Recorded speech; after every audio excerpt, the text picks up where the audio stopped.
कि बाजार में आज की रणनीति क्या होनी चाहिए और एफआईज के जो आंकड़े निकल के आए हैं उनको किस तरह से देखना चाहिए, किस तरह की आज प्लानिंग करके चलें।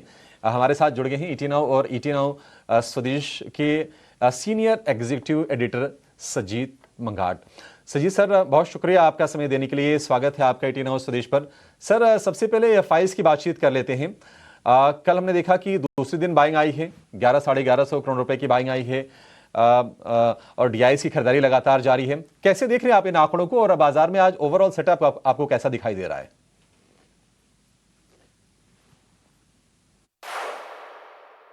देखिए एफआईएस में जो कल अगर देखें तो 1150 करोड़ के आसपास की खरीदारी आई। दूसरे दिन खरीदारी है। तो ये एक चीज़ तो रुझाता है कि एफआईएस की जो पार्टिसिपेशन है तो उसे इंक्रीज़ हो रही है मार्केट में। क्या ये मोमेंटम लेकर आ रही है? शायद इस वक्त नहीं। अर्निंग्स को हम देखें तो अर्निंग्स अनुमान से अच्छे थे। तीसरी तिमाही के अर्निंग्स में प्रॉफिट ऊपर था। अगर हम लेबर मार्केट को अगर हम उसको एक्सक्लूड करें तो ये थोड़ा सा अच्छा परफॉर्मेंस रहा इस समय।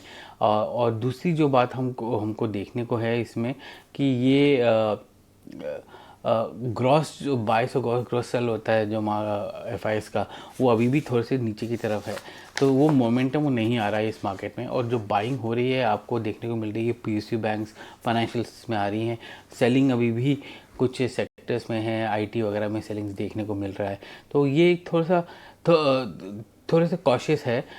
एफआईएस का ओवरऑल अगर हम फ्यूचर्स में देखें तो उनका लॉन्ग पोजीशन बड़ा है, 22% के आसपास है। तो यहाँ ये कह सकते हैं कि बाइंग आई है। एफआई की पोजीशनिंग थोड़ी सी चेंज हो रही है। कहाँ जहाँ पर पहले 11-12% का लॉन्ग पोजीशन था, अभी 22% हो गया है। तो पोजीशनिंग थोड़ी सी चेंज हो रही है। मोमेंटम नहीं आया है। रुझान ये है कि अर्निंग्स अच्छे थे तो अपग्रेड्स भी आएंगे। उसके चलते अब आपको उन स्टॉक्स में एक्टिविटी देखने को मिलेगी जहां पर आपको अर्निंग्स ग्रोथ दिख रहा है, प्रॉफिटेबिलिटी दिख रही है, एबिटा ग्रोथ दिख रहा है। तो वहां पर खरीदारी देखने को मिलेगी आपको। ऑलराइट, तो चलिए एफआईआईज और डीआईआईज जिस तरीके से फिलहाल हम देख रहे हैं उसके बारे में हमने समझा कि वो मार्केट के लिए किस तरीके के संकेत दे रहे हैं। बट एक बार सजीत सर, एफएनओ से क्या संकेत आते हुए दिख रहे हैं और आज निफ्टी और निफ्टी बैंक को लेकर क्या रणनीति होनी चाहिए? देखिए एफएनओ के संकेत में ना हमको देखने को मिल रहा है कि पुट राइटिंग मतलब सपोर्ट काफ़ी आ रहा है मार्केट में। 25,700 25,800 में सपोर्ट है। हमने देखा कि निफ्टी जो है 25,800 के ऊपर बंद हुआ। दूसरी बात जो है कि आपका कॉल राइटिंग जो है वो 25,800 पे है और 26,000 पे है। तो अभी भी 26,000 का एक रेजिस्टेंस है। तो एक नैरो रेंज हम देख रहे हैं अभी। अभी 3-4 दिन बचे हैं जिसमें आपका मंथली एक्सपायरी भी आ जाएगा, फरवरी का एक्सपायरी आ जाएगा उसके अंदर। तो वहाँ पर भी थोड़ी सी एक्टिविटी देखने को मिलेगी, रोल ओवर देखने को मिलेगा अगले कुछ दिनों में, जहाँ पर इस महीने के पोजीशन को काटे जाएंगे और अगले महीने में पोजीशन ऐड किए जाएंगे। तो थोड़ा बहुत शॉर्ट कवरिंग भी देखने को मिलेगा आपको उसके चलते। But Nifty put call ratio 0.97 है, थोड़ा सा कम हुआ है क्योंकि कॉल राइटिंग थोड़ी सी हुई थी कल, उसकी वजह से। अदरवाइज अगर हम देखें तो लॉन्ग पोजीशंस रहे हैं एफआईएस के निफ्टी फ्यूचर्स में, और उसके चलते कि थोड़ा सा ओपन इंटरेस्ट जो है एफआईएस का निफ्टी फ्यूचर्स में बड़ा है, 31,000 करोड़ के आसपास पहुंच गया है। और निफ्टी बैंक में हमने देखा कि एफआईएस की पोजीशंस लॉन्ग जो है 950 करोड़ बढ़े और अभी लगभग 7,000 करोड़ के आसपास पहुंचा है। तो वो भी एक अच्छा आंकड़ा दिखा रहा है कि यहाँ पर लॉन्ग पोजीशंस अब बिल्ड हो रहे हैं बैंकिंग से और फाइनेंशियल स्टॉक्स में। ओवरऑल जो है मैंने जैसे कहा कि 22-23% का लॉन्ग पोजीशन है एफआईएस का, जो कि एक अच्छा हेल्दी नंबर दिख रहा है अगर हम कंपेयर करें पिछले कुछ महीने से, जहाँ पर लॉन्ग पोजीशन बहुत कम थी मार्केट में। बिल्कुल, तो ये एफएनओ के संकेतों की बात हो गई। लेकिन सर आज एचयूएल फोकस में रहेगा। कंपनी ने अगले 2 साल के लिए हाई एंड ब्यूटी सेगमेंट में 2,000 करोड़ रुपए के इन्वेस्टमेंट का ऐलान किया है। ऐसे में क्या स्ट्रेटजी होनी चाहिए और कैसे देखा जाना चाहिए इसे एचयूएल के तौर पे? देखिए इस एचयूएल के numbers top line single digit growth है, मार्जिन्स अच्छे थे, प्रॉफिटेबिलिटी भी ग्रो हो रही है। बट यहाँ से जब यहाँ एचयूएल को या किसी भी कंपनी को बढ़ना है यहाँ से, सो उसको प्रीमियम प्रोडक्ट्स में घुसना पड़ेगा जहाँ पर उनके मार्जिन्स हायर रहें और प्रॉफिटेबिलिटी हायर रहे।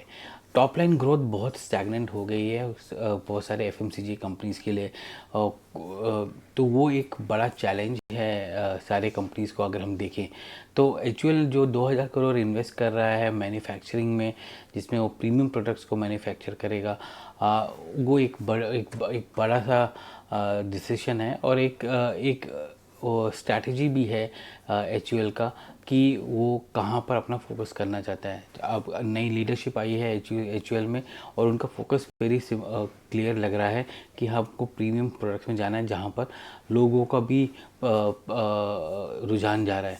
आप देखेंगे कि कंज्यूमर जो है अभी काफ़ी प्राइवेट ब्रांड्स के पीछे जाता है ब्यूटी या पर्सनल केयर प्रोडक्ट्स में, और एक्चुअल वहीं पर प्रीमियम ब्रांड्स के लिए इन्वेस्ट कर रहा है। हम और वो कारण ये है कि काफ़ी सारे लोग जो है एस्पिरेशन लोग जो हैं वो एक्सपेरिमेंट कर रहे हैं हाई प्रीमियम प्रोडक्ट्स में, और वो काफ़ी सारे प्राइवेट लेबल्स के थ्रू कर रहे हैं। एक्चुअल इस मौके को का उपयोग कर रहा है और उसको वो चाहता है कि एचयूएल के ब्रांड वैल्यू के साथ प्रीमियम प्रोडक्ट्स जब आएंगे मार्केट में तो उसके लिए भी डिमांड आएगी। तो इसलिए ये एक स्ट्रैटेजिक डिसीजन है एचयूएल का प्रीमियमाइजेशन की तरफ, और वो एक अच्छा डिसीजन है। उसमें इसका रिजल्ट्स कैसे आएंगे वो देखना पड़ेगा, बट ये रिजल्ट अगले 2 या 3 साल में आपको दिखेंगे कि एचयूएल के प्रोडक्ट मिक्स में प्रीमियम प्रोडक्ट्स का जो रेवेन्यू है और मार्जिन्स हैं वो इंक्रीज होते हुए दिखेगा। सजी सर, कोचिन शिपयार्ड को लेकर सर आपका व्यू क्या है? क्योंकि 2 दिन पहले ही खबर आई थी कि 5000 करोड़ रुपए के प्रोजेक्ट के लिए L1 बिडर चुनी गई थी कंपनी। अब इन्होंने फ्रांस की कंपनी के साथ एक 2000 करोड़ रुपए की मेगा डील की है। क्या टेक है आपका सर इसको लेकर? देखिए कुछ दिन पहले 5000 करोड़ का भी डील आया था कोचिन शिपयार्ड में, जिसमें वो L1 बिडर था। अब कोचिन शिपयार्ड का देखेंगे तो लगभग 5000 करोड़ का टॉप लाइन है FY25 का, उसमें कंसोलिडेटेड बेसिस में, और उसमें अगर हम ऑर्डर बुक देखें तो 20,000 करोड़ था और अभी वो ये सारे ऑर्डर्स मिलके 27 से 30,000 करोड़ हो गया। तो आप ये देखिए कि इसका ऑर्डर बुक जो है ऑलमोस्ट 6 टाइम्स इसके रेवेन्यू का ऑलमोस्ट हो रहा है। एक अच्छी चीज़ ये है कि कोचिन शिपयार्ड अपना कैपेक्स भी लगा रहा है जिसमें वो अपनी कैपेसिटी बढ़ा रहा है। तो 2 चीज़ें हैं यहाँ पर, एक ऑर्डर फ्लोज आ रहे हैं, सिर्फ आर्म्ड फोर्सेस से नहीं या नेवी से नहीं आ रहे हैं, बट ये सिविलियन ऑर्डर्स हैं जो काफ़ी अच्छे, और अगले 2 साल में ये इसको 2 से 3 साल में इसको एग्जीक्यूट करना पड़ेगा उनको। तो वो 6 शिप्स हैं, इसमें 36 से 60 महीने के अंदर उनको करना है, तो मतलब अगले 2030 तक ये 2000 करोड़ एग्जीक्यूट करना है। तो ये एक अच्छा ऑर्डर उनके ऑर्डर फ्लो में आता है। और उन्होंने जो एक कैपेक्स किया है, दूसरी बात कि नए डॉक्स बना रहे हैं और लीज पे ले रहे हैं, उससे ये सिविलियन बिजनेस को भी वो बढ़ावा दे सकते हैं। तो उनका जो प्रोडक्ट मिक्स है वो अब नेवी डिपेंडेंट नहीं रहेगा, और उसमें इंटरनेशनल ऑर्डर्स भी आ जाएंगे, सिविलियन ऑर्डर्स भी आएंगे इसके अंदर। और तीसरी बात ये है कि जो हम नया शिपिंग पॉलिसी आ रहा है जिसमें हम शिपयार्ड्स को काफ़ी फोकस कर रहे हैं, जिसमें गवर्नमेंट काफ़ी इंसेंटिव्स दे रही है शिपयार्ड्स को फंड्स के थ्रू, स्पेशल फंड्स के थ्रू, वो भी एक बूस्ट है कि हम अपना जो शिपिंग का जो हमारा शेयर है मार्केट में, ग्लोबल मार्केट में शिप बनाने का, उसको भी हम इंक्रीज़ करें अगले 3 से 5 साल में।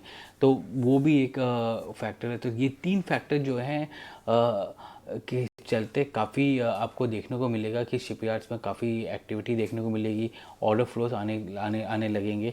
और ये ऑर्डर फ्लोज एक तरह से डाइवर्सिफिकेशन ऑफ रेवेन्यू भी है, और दूसरा जिसको हम कहते हैं कि सेल्फ एक्सपेंशन, जो कंपनीज़ को गवर्नमेंट कह रही है कि सारे PSU को कि आप डिफेंस पीएसयू ही नहीं है, आप सिविलियन भी काम कीजिए, क्योंकि आपके पास टेक्नोलॉजी और आपके पास सारा एक्सपर्टीज़ है, तो उसी को आप सिविलियन ऑर्डर्स में कीजिए ताकि एक्सपोर्ट लेड हो। तो इन सब का जो एक डाइवर्सिफिकेशन हो रहा है वो एक अच्छा है। इन मैज़गांव के में हमने देखा है, जीआरएससी में देखा है, हमने कोचिन शिपयार्ड में देखा है। ये सारे शिपयार्ड्स अब थोड़े से फोकस में रहेंगे, क्योंकि उनका फोकस अब डोमेस्टिक क्लाइंट जो कि गवर्नमेंट है उसकी तरफ ही नहीं, अब ग्लोबल क्लाइंट्स की तरफ भी है, और वो प्रोडक्ट मिस हो जाए उनके लिए बफर रहेगा इस तरह से उनके आगे रेवेन्यू के लिए। ठीक है, तो ये पूरी स्ट्रेटजी तमाम शेयरों पर और इंडाइसेस के ऊपर। सजीद सर, बहुत शुक्रिया आज जुड़ने के लिए और हमारे व्यूअर्स को ये सजेस्ट करने के लिए कि आज मार्केट में कैसे ट्रेड लेना है, कैसे मार्केट को आज ट्रीट करना है। बहुत शुक्रिया जुड़ने के लिए।